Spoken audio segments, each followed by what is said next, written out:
அஸ்ஸலாமு hello every one I'm நிக்கா from நிக்கா ஸ்பெஷல் புன்னகை பூக்கள் மலரட்டும். ஃப்ரெண்ட்ஸ், இன்றைக்கி நம்ம சேனலில் என்ன வீடியோ பார்க்க போகிறோம்னா iftar special eggless agar carrot pudding recipe video தான் பார்க்க போகிறோம். அதை பார்க்கறதுக்கு முன்னாடி சேனலை சப்ஸ்கிரைப் பண்ணாதவங்க சப்ஸ்கிரைப் பண்ணிக்கோங்க. அப்படியே பக்கத்தில் உள்ள பெல் ஐக்கானை கிளிக் பண்ணிவிட்டு ஆளுங்க நோட்டிஃபிகேஷனையும் கொடுத்துக்கோங்க. அப்போ தான் நான் எப்போம்லாம் வீடியோ போடுறோன்னா உங்களுக்கு நோட்டிஃபிகேஷன் வரும். இன்ஸ்டாவில் ஃபாலோ பண்ணாதவங்க ஃபாலோ பண்ணிக்கோங்க. உங்களோட ஒவ்வொரு லைக்கும் எனக்கு ஒரு எனர்ஜி பூஸ்டர். ஸோ மறக்காமல் வீடியோ பார்த்துட்டு பிடிச்சிருந்தா லைக் பண்ணிக்கோங்க. இப்போ வாங்க இந்த எக்லெஸ் அகார் கேரட் புட்டிங் எப்படி செய்யலாம் சொல்லி பார்க்கலாம். இப்போ இந்த எம்மியான கேரட் புட்டிங் செய்கிறதுக்கு ஒரு மீடியம் சைஸ் கேரட் வந்து எடுத்து வச்சுருக்கேன். இதை வந்து துருவிக்கலாம். அடுத்து பார்த்தீங்கன்னா 10 கிராம் அளவுக்கு அகார் எடுத்து வச்சுருக்கேன். அதாவது சைனா கிராஸ் இல்லைனா கடல் பாசி அப்படின்னு சொல்லுவாங்க. இது வந்து 10 கிராம் எடுத்து இந்த மாதிரி கட் பண்ணி வச்சுருக்கேன். இப்போ இதை ஒரு பாத்திரத்தில் சேர்த்து அது மூழ்கிற அளவுக்கு நம்ம தண்ணி விட்டுடலாம். தண்ணி சேர்த்து ஒரு 15 நிமிஷம் அப்படியே ஊற விட்டுருவோம். இப்போ இது நல்லா ஊறட்டும் ஒரு 15 நிமிஷத்துக்கு. இப்போ பார்த்தீங்கன்னா ஒரு 15 நிமிஷம் ஆகிடுச்சு. அகார் வந்து நல்லா ஊறிடுச்சு, உங்களுக்கு பார்க்கும்போதே தெரியும். இப்போ இது இருக்கட்டும். அடுத்து பார்த்தீங்கன்னா கேரட்டும் வந்து நல்லா துருவிட்டு வந்துட்டேன். அடுத்து இந்த ஸ்பூனுக்கு 2 ஸ்பூன் அளவுக்கு நான் மில்க் பவுடர் எடுத்து வச்சுருக்கேன். இது வந்து ஆப்ஷனல் தான், உங்களுக்கு வேணும்னா நீங்கள் வந்து புட்டிங்கில் சேர்த்துக்கலாம். அப்படி சேர்த்திங்கன்னா நல்ல ரிச்சான டேஸ்ட்டு கிடைக்கும், அதுக்காகத்தான். அடுத்து பார்த்தீங்கன்னா 3/4 லிட்டர் கெட்டியான பால் எடுத்து வச்சுருக்கேன். அடுத்து பார்த்தீங்கன்னா 1/2 கப் சர்க்கரை எடுத்து வச்சுருக்கேன். இது வந்து 8 டேபிள் ஸ்பூன்லேருந்து 10 டேபிள் ஸ்பூன் அளவுக்கு இருக்கும். நீங்கள் வந்து கண்டன்ஸ் மில்க் சேர்க்குறீங்க அப்படின்னா 1/4 கப் கண்டன்ஸ் மில்க் 1/4 கப் சர்க்கரை அந்த அளவுக்கு சேர்த்துக்கோங்க. அடுத்து பார்த்தீங்கன்னா கொஞ்சம் கேரட் துருவல் வந்து எடுத்து வச்சுருக்கேன் மேலே டாப்பிங்கில் போடுறதுக்காக. இப்போ ஸ்டவ்வில் ஒரு கடாய் வச்சுருக்கேன். அதில் வந்து நம்ம எடுத்து வச்சுருக்க கெட்டியான பால் வந்து சேர்த்துடலாம். தண்ணி எதுவும் சேர்க்காத நல்ல கெட்டியான பால் சேர்த்துக்கோங்க. 3/4 லிட்டர் நான் சேர்த்துருக்கேன்.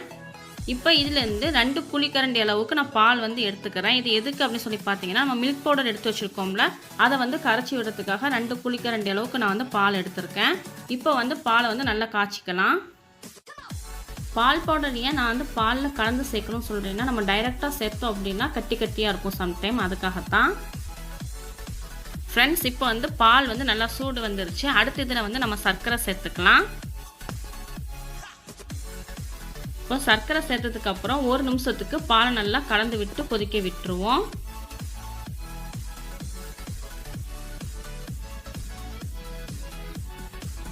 இப்போ சர்க்கரை சேர்த்து பால் நல்லா கலந்து விட்டாச்சு. அடுத்து வந்து நம்ம கரைச்சி வச்சுருக்க அந்த பால் பவுடர் இருக்குல்ல, அதை வந்து சேர்த்துடலாம். சேர்த்ததுக்கப்புறம் நல்லா கலந்து விட்டுருவோம்.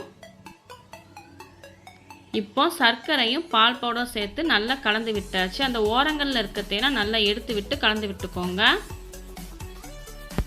இப்போ இது நல்லா கொதிச்சு வரட்டும். ஃப்ரெண்ட்ஸ் பாருங்கள், இப்போ நல்லா கொதிச்சு வந்துருச்சு. அதாவது நம்ம சர்க்கரையும் பால் பவுடர் சேர்த்ததுக்கப்புறம் நல்லா கொதிச்சு வந்துருச்சு. இந்த ஸ்டேஜில் நாம் வந்து கேரட் சேர்த்துக்கலாம். எப்போவுமே பால் நல்லா கொதிச்சு வந்ததுக்கப்புறம் தான் கேரட் சேர்க்கணும். நம்ம துருவி வச்சுருக்க கேரட் வந்து சேர்த்துடலாம். இப்போ கேரட் எல்லாம் சேர்த்தாச்சு, நல்லா மிக்ஸ் பண்ணி விட்டுருவோம். கேரட் வந்து சேர்த்ததுக்கப்புறம் பாலோட நிறத்தை பார்த்தீங்கன்னா கொஞ்சம் கலர் சேஞ்ச் ஆகி வரும். லோ ஃப்ளேமில் வச்சு கலந்து விட்டுக்கோங்க. 2லேருந்து 3 நிமிஷத்துக்கு கேரட் வந்து நம்ம பால்லையே கொதித்து வெந்து வரட்டும். சைடில் ஒட்டி இருக்கிறது எல்லாத்தையும் எடுத்து விட்டு கலந்து விட்டுக்கோங்க. அப்போ தான் டேஸ்ட் வந்து நல்லாயிருக்கும்.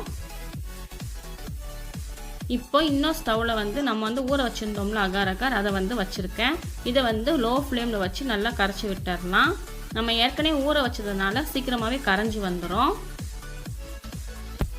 அகார் வந்து கரைஞ்சிட்டு இருக்க டைமில் வந்து பாலும் கேரட்டும் சேர்ந்து நல்லா லோ ஃப்ளேமில் கொதிக்க ஸ்டார்ட் ஆகிடுச்சு. இப்போ இது நல்லா கொதிச்சிட்ருக்கட்டும். அடுத்து பார்த்திங்கன்னா அகார் வந்து நல்லா கொதி வரணும். நான் இப்போ காட்டியிருக்கேன்ல, நல்லா நுர வந்து தழும்ப இந்த அளவுக்கு கொதி வரணும். அப்போ தான் அகார் வந்து நல்லா கரைஞ்சி வரும். நான் உங்கள்கிட்ட வந்து கரண்டியில் எடுத்து காட்டும் போதே தெரியும் எந்த அளவுக்கு நல்லா கரைஞ்சிருக்கு அப்படின்னு.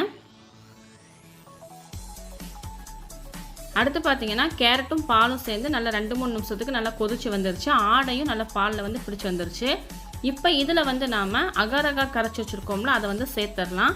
நான் ஃபில்டர் பண்ணாமல் தான் சேர்க்குறேன். நீங்கள் வந்து ஃபில்டர் பண்ணிவிட்டு சேர்க்கறனா கூட சேர்த்துக்கலாம், ஒன்றும் ப்ராப்ளம் இல்லை.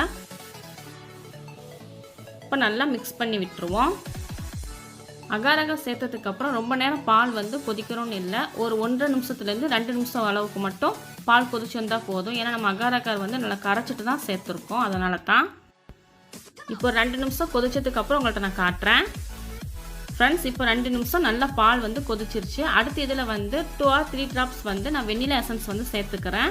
இது வந்து ஆப்ஷனல் தான், உங்களுக்கு வேணும்னா சேர்த்துக்கோங்க, இல்லைனா ஸ்கிப் பண்ணிக்கோங்க. இது வந்து இந்த புட்டிங்க்கு வந்து நல்ல ஒரு ஃப்ளேவர் கொடுக்கும், அதுக்காகத்தான். அப்படி இல்லைன்னா 1/4 டீஸ்பூன் அளவுக்கு ஏலக்காய் தூள் சேர்த்துக்கோங்க, அதுவும் நல்ல மணமாக இருக்கும், டேஸ்ட்டாகவும் இருக்கும். இப்போ இதை நல்லா கலந்து விட்டுட்டு நம்ம ஸ்டவ் வந்து ஆஃப் பண்ணிடலாம்.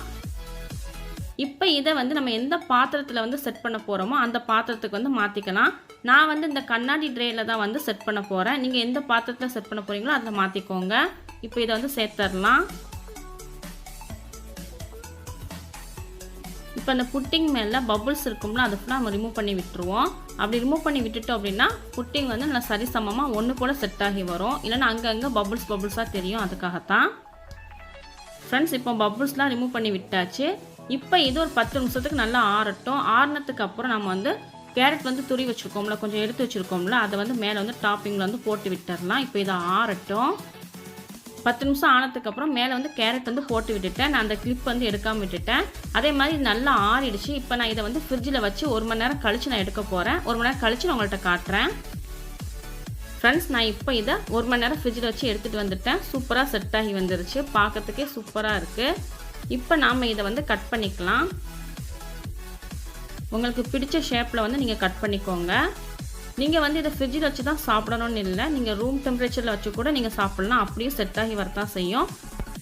ஆனால் ஃப்ரிட்ஜில் வச்சு சாப்பிடும்போது நல்லா ஜில்லுன்னு செம்ம டேஸ்ட்டாக இருக்கும், அதுக்காகத்தான். இப்போ நான் உங்களுக்கு எடுத்து காட்டுறேன் பாருங்கள். ஃப்ரெண்ட்ஸ் பாருங்கள், நம்மளோட சூப்பரான முட்டை சேர்க்காத நல்ல சில்கியான கேரட் புட்டிங் வந்து ரெடி ஆயிடுச்சு. பார்க்கறதுக்கே சூப்பராக இருக்குல்ல. அந்த கேரட்லாம் அங்கங்கே தெரியும் போது இன்னும் சூப்பராக இருக்குது பார்க்குறதுக்கு.